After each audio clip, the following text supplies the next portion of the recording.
जय जय श्री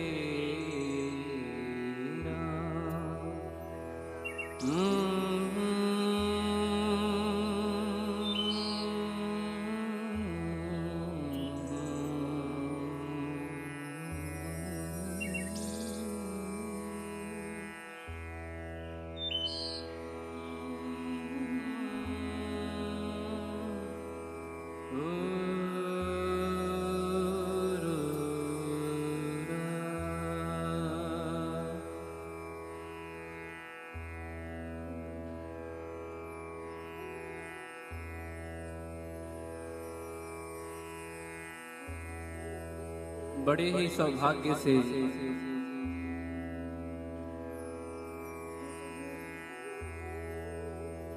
कहते कि जन्म जन्मांतर के अगर आपके शुभ कर्म या यूं कहें पुण्यों का उदय होता है, तब जाकर कहीं न कहीं संतों की संगत भगवत कार्य में हम सभी का सहयोग होता है। चाहे वह सुनकर करें, चाहे देखकर करें, चाहे उस पुण्य कार्य में सम्मिलित होकर श्रम दान दें, तन से, मन से, धन से, किसी भी प्रकार से अगर आप भगवत भक्ति करते हैं, संतों की सेवा करते हैं, आपका भविष्य अच्छी प्रकाश की तरफ है। जिंदगी के सारे दुख दूर भगवत कृपा से हो जाते हैं। तो ऐसा ही अद्भुत संयोग कहते हैं कि 500 वर्षों बाद हम सब अयोध्या में अयोध्या नरेश मर्यादा पुरुषोत्तम श्री रामचंद्र जी महाराज अपने दरबार में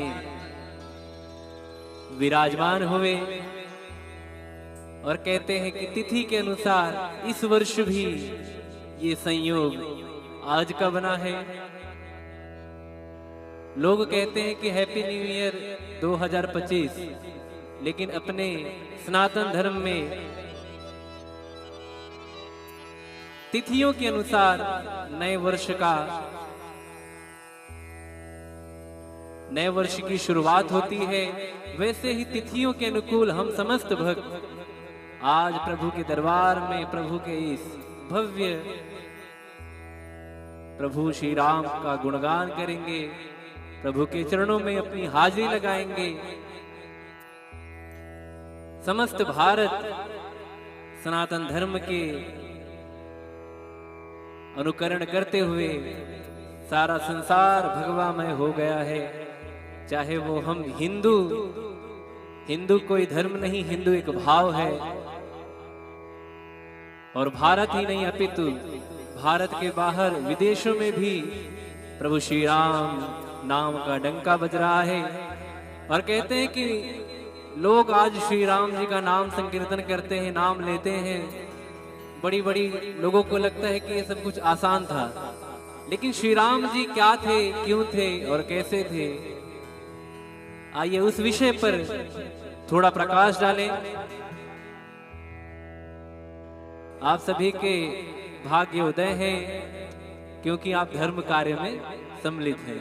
आप राम जी के कर्मों के, राम जी के गुणों का बखान श्रवण करने के लिए अगर आप इस प्रांगण में उपस्थित हैं, तो ये सचमुच ही आपके जीवन का भाग्योदय है।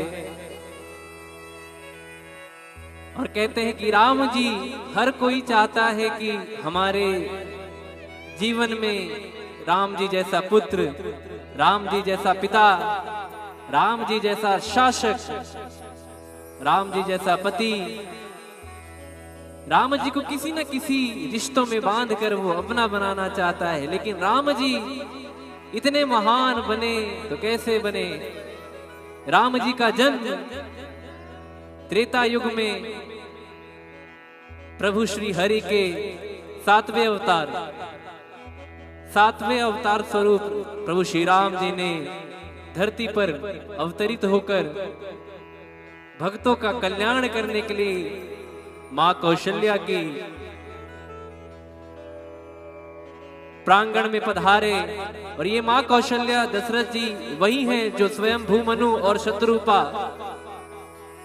उन्होंने प्रभु श्री हरि के अनंत काल तक तपस्या की, प्रभु के चरणों में आराधना की और प्रभु उनके सामने प्रस्तुत हुए। और प्रस्तुत होने के बाद प्रभु ने कहा, मांगिए, आप क्या मांगते हैं। तो जैसे आपने समझ लीजिए कभी भगवान आपके सामने आए तो आपको भी ऑप्शन देंगे कि भैया क्या चाहिए आपको। तो मनु जी और शत्रुपा जी ने कहा कि प्रभु हमें कुछ नहीं चाहिए, एक बार खाली आप हमारे बच्चे बनकर आए। तो प्रभु ने कहा, तथास्तु। और ये सब वही संयोग है। दूसरी कथा ये है कि जय विजय जो प्रभु के द्वारपाल, विष्णु जी के द्वारपाल जब सनक सनातन सनत सनंदन 4 ऋषि ये प्रभु का गुणगान करते हैं, प्रभु के दर्शन के लिए जाते हैं, तो द्वारपाल रोक देते हैं। और द्वारपाल रोकने के बाद ऋषियों द्वारा श्राप मिलता है। तो अंत में अनुनय विनय करने के बाद कहते हैं कि या तो आप प्लस में जाओ या तो माइनस में। प्लस में कैसे कि प्रभु की भक्ति करते करते आपको कुछ समय तक धरती पर वास करना पड़ेगा, या तो आप अगेंस्ट जाओ, राक्षस बनकर। तो जय विजय ने कहा कि मुझे ये स्वरूप पसंद है, ये स्वरूप में, क्योंकि जितनी जल्दी प्रभु से भेंट होगी उतना मेरा कल्याण होगा। तो एक वो भी कथा आती है कि इसी कारण रावण कुंभकर्ण वही जय विजय हुए और इनका अधर्म चरम सीमा पर था त्रेता युग में। तब प्रभु श्री राम ने अवतार लेकर धर्म की संस्थापना के हेतु त्रेता युग में अवतार लिया। और अवतार की कहानी आप जानते हैं। दशरथ जी की 3 पत्नियां कौशल्या, कैकेयी, सुमित्रा, राम, भरत, लक्ष्मण और शत्रुघ्न। तो राम जी धर्म अर्थ काम मोक्ष ऐसे राम, भरत, लक्ष्मण, शत्रुघ्न दशरथ जी और कौशल्या जी के प्रांगण में इनके जीवन में आते हैं। और वन में जाने के पहले सब लोग राम राम कहते थे कि राम जी राम जी राम जी। लेकिन जब प्रभु वन गए, 14 वर्षों का वनवास किया, राजपाट छोड़कर चक्रवर्ती राजा बनने वाले थे। शाम को ये डिसाइड हुआ कि चक्रवर्ती राजा बनेंगे। सुबह ये बात चली कि अब तो जाना है वन। साथ में लक्ष्मण जी ने कहा मैं भी चलूंगा, सीता मैया ने कहा मैं भी चलूंगी। तो राम जी ने 14 वर्षों तक वनवास किया, अनेकों कष्ट झेले, दुखों को सहा। तब जाकर जब वापस आते हैं तब मर्यादा पुरुषोत्तम, पुरुष ही नहीं पुरुषों में उत्तम जो हो वो श्री राम है। तो ऐसे श्री राम जी जब आते हैं तो समस्त अयोध्यावासी उनके स्वागत में दिए जलाकर दीपावली मनाते हैं। वही दीपावली आज हम सभी देखिए आपके ऊपर दिए लगाए हुए हैं। ये बड़े सौभाग्य की बात है कि मुंबई जैसे शहरों में जहां 24/7 काम चल ही रहा है, यहाँ कोई सोता नहीं है। हम दिन में सो रहे हैं तो कोई रात में जाग रहा है, कोई रात में सोता है तो कोई दिन में जागता है। तो ऐसे भागम दौड़े शहर में भी हम अगर प्रभु की भक्ति करते हैं, प्रभु का नाम सुमिरन करते हैं, नाम जप करते हैं,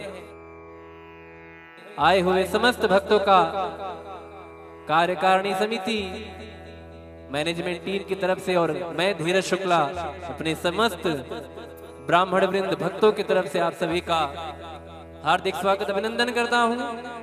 और आइए हम सभी कुछ ही क्षण में गणेश वंदना शुभारंभ करके सुंदरकांड पाठ का शुभारंभ करेंगे। और जिन भक्तों के पास सुंदरकांड की पुस्तक पहुंचती है ठीक है, और जिनके पास नहीं पहुंचती वो राम राम का ही सुमिरन करेंगे, राम राम करेंगे और भगवत भक्ति भाव भजन को सुमिरन करेंगे और हम समस्त भक्त मिलकर भक्त शिरोमणि हनुमंत लाल जी के चरणों में भाव को लगाते हुए इस कथा का रसपान करेंगे। जय हो।